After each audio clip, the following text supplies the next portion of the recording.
Hi friends, आज 16 मई है और इस टाइम आप मुरार रेंज की सुहावनी और खुशनुमा सुबह का नज़ारा देख रहे हैं। मौसम आज बहुत ही साफ दिखाई दे रहा है और शाम तक का पता नहीं बादल आ जाएंगे, पर अभी बहुत ही साफ है और हम दूर दूर तक के नज़ारे बिल्कुल क्लियर देख सकते हैं इस टाइम यहाँ से। और पक्षियों की प्यारी प्यारी चहचहाट भी बिल्कुल साफ सुनाई दे रही है, जो बहुत ही प्यारी लग रही है। अभी सुबह के 7 बज चुके हैं और मुझे खेत को जाना है। आज मैं बहुत लेट हो चुकी हूँ, अदरवाइज़ मैं सुबह 6 बजे चाय पी के बागीचे को चली जाती हूँ। बागीचे में घास उखाड़ने के लिए आया है आजकल, तो मैं अब बगीचे की तरफ जा रही हूँ और ये मैं खेत में पहुँच चुकी हूँ। और मैं आजकल बगीचे में सेब के तौलिए में उगी घास को उखाड़ रही हूँ, छोटी कुदाली लेके। दोस्तों, अगर हम दिसंबर में सेब के तौलिए बनाते हैं तो आजकल उस तौलियों में घास काफ़ी लंबी उग जाती है, लेकिन हमारे तौलिए में उतनी लंबी घास नहीं उगी है, क्योंकि जो हमने तौलिए किए थे वो फ़ैब के एंड में किए थे। तो इसलिए मैं छोटी कुदाली से लेकर तौलिए बना रही हूँ, क्योंकि घास छोटी लगी थी। और ये जो घास हम उखाड़ रहे हैं ये इसलिए भी टाइम टू टाइम खोदनी पड़ती है, क्योंकि ये सेब के सभी खुराक को ले लेती है। जितनी भी खुराक हम सेब को देते हैं तो घास उसे ले लेती है, तो सेब में एक रूखापन आ जाता है। जो ये घास निकालने का, उखाड़ने का जो प्रोसीजर है ये कई बार होता है। अब लास्ट बार जो ये प्रोसीजर होगा घास उखाड़ने का, ये जुलाई और अगस्त में होगा, क्योंकि जुलाई अगस्त के बाद जो घास उगती है उसको हम सर्दी के लिए जो मतलब गाय के चारे के लिए रखा जाता है, जिसे अक्टूबर और नवंबर में काटा जाता है। दोस्तों, आज मेरा काम का लास्ट दिन है इस बागीचे में, क्योंकि आज मैंने सारा ये बगीचा ख़त्म कर दिया है। मुझे इस बगीचे में काम करते करते 4 दिन लगे हैं। जितने भी तौलिए आपको ये दिख रहे हैं, ये सारे के सारे तौलिए मैंने खुद किए हैं अकेले, ना कोई लेबर था और ना ही कोई फैमिली मेम्बर। और जो ये तौलिए मैंने किए हैं ये सेब की आकार के अकॉर्डिंग किए हैं। जैसे जैसे सेब का आकार होगा, जो छोटे होंगे तो छोटे तौलिए करने पड़ते हैं, बड़े होंगे तो बड़े, मीडियम के होंगे तो मीडियम। तो ये इस तरह से मैंने सारे तौलिए कर दिए हैं। और अब मुझे बहुत खुशी हो रही है कि ये चलो ये वाला काम तो ख़त्म हो चुका है। अब मुझे घर जाना है और ब्रेकफास्ट बनाना। दोस्तों, मैं अब घर पहुंच चुकी हूँ और ब्रेकफास्ट बनाने की तैयारी में हूँ। मैंने कल सुबह का आटा गूंदा था, जो शाम को थोड़ा सा रह गया था, लेकिन अभी वो फूल चुका है। तो मैं सोच रही हूँ कि मैं इसकी पूरियाँ बना लेती हूँ।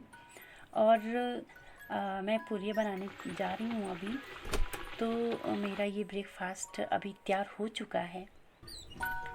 ब्रेकफास्ट के बाद ये घर के साथ जो हमारे खेत हैं, तो हमारा ये बहादुरियाँ हम घास काट रहा है। जब तक ये घास काटता है तो मैं बर्तन साफ़ करने के लिए बर्तन को खलियान में इकट्ठा कर लेती हूँ। वो मैं इसलिए वहाँ पे इकट्ठा कर रही हूँ। मैं आज सुबह तौलिए ख़त्म करने के चक्कर में बहुत थक चुकी थी, तो इसलिए मैंने सोचा कि आराम से बैठकर धूप में बर्तन साफ़ करूँगी। और यहाँ बैठ के मुझे बर्तन साफ़ करना भी अच्छा लगता है, क्योंकि एक आराम भी मिल जाता है। यहाँ बैठे बैठे धूप भी सेक लेते हैं हम सुबह सुबह। बर्तन साफ़ हो चुके हैं, इन्हें मैं सूखने के लिए रख देती हूँ। जब तक साफ़ बर्तन सूख जाते हैं तब तक मैं झाड़ू लगा लेती हूँ। और ये वाला झाड़ू बहुत छोटा है, इसलिए मुझे न्यू झाड़ू बनाना पड़ेगा, जो हमने खुद काट के जंगल से लाया है। हम साल भर में एक बार ये वाले झाड़ू लेके आते हैं। इसे लोकल लैंग्वेज में शून कहते हैं। इसे अच्छे से छांट कर बांधा जाता है। इसमें जो भी एक्स्ट्रा घास होता है उसे अलग किया जाता है। फिर इसके दो हिस्से करके दोनों हिस्सों से भी एक्स्ट्रा जो घास होती है वो निकाली जाती है, ताकि झाड़ू लगाते समय घास का कूड़ा ना पड़े। ये देखिए, इसके दोनों सिरे जो लेफ़्ट और राइट साइड है, इनको पहले तो अलग किया जाता है, फिर इनको लेफ़्ट साइड करके इकट्ठा करके इसे सुतली से बांधा जाता है टाइट करके, ताकि इसके जो तिनके हैं वो छूटे ना। फिर इसके आगे और पीछे वाले सिरे को काट के एक अच्छी सी शेप दी जाती है झाड़ू की। फिर इसे पानी में पूरा दिन या 2-3 घंटे डुबोया जाता है। फिर मेरे पास इतना टाइम नहीं है, मुझे इसी टाइम झाड़ू लगाना है, इसलिए मैं जग से इसे अच्छी तरह से गीला कर रही हूँ। बाद में इसे बावड़ी के पास ले जाऊँगी और डुबो दूँगी वहाँ पे। अब मैं सफाई कर लेती हूँ। मैं सिर्फ अपने घर के फर्स्ट, सेकंड, थर्ड स्टोरी को ही हर दिन झाड़ू लगाती हूँ।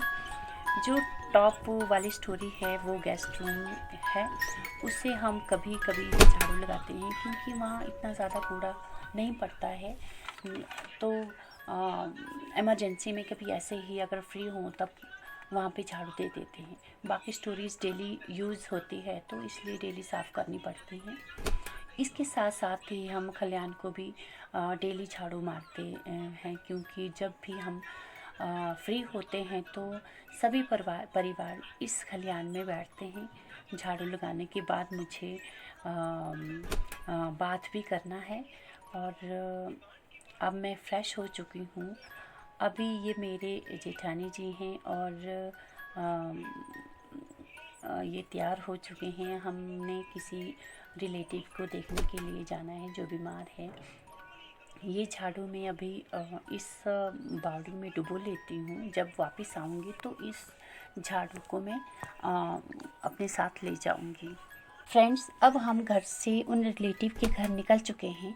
ये हमारे गांव का रास्ता है, और इसके इधर उधर जो हरी घास लगी है, देखो कितनी खूबसूरत लग रही है। हम जंगल के रास्ते से होकर जा रहे हैं। चारों तरफ घने पेड़ हैं, और उन पेड़ों के बीच में आपको जो ये पेड़ दिखाई दे रहा है, इसे हम लोकल लैंग्वेज में थोना या रखालू कहा जाता है। इसे मुझे इंग्लिश और हिंदी का एग्जैक्ट नाम नहीं पता इसे क्या कहते हैं, लेकिन इस पेड़ के जो पत्ते हैं और छाल हैं, इनको चाय पत्ती के रूप में भी इस्तेमाल किया जाता है। यह इम्यूनिटी सिस्टम को बढ़ाने में भी काफ़ी सहायता करता है। फ्रेंड्स, आप सभी ने डिस्कवरी चैनल के मैन वर्सेस वाइल्ड में बियर ग्रिल्स को जंगली पत्तियों से बनी चाय पीते तो देखा ही होगा। बस यह पेड़ भी उसी तरह का एक पेड़ है, जो जिसकी पत्तियां और छाल चाय बनाने के काम आती है।